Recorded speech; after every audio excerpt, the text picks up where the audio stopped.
Hello, in this video I'm gonna show you how to activate on-screen keyboard on the RAZER Blade 15. So to do it, right click on the taskbar, then click on taskbar settings.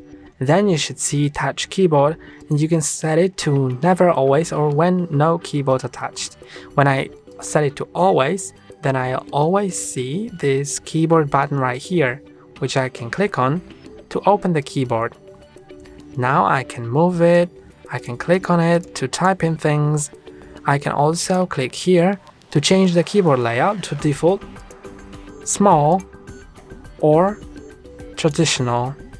The traditional will include keys like Alt, Alt-GR, Control, Fan, Windows key, the arrows, and anything else that you may need.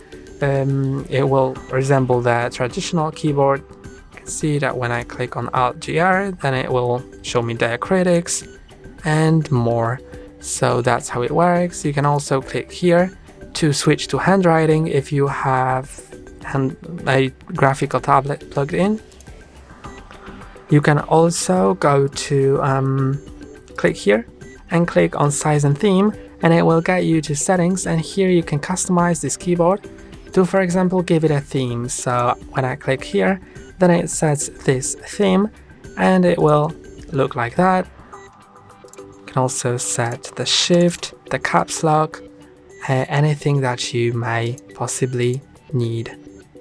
And that's all for today. Don't forget to like and subscribe. See you next time.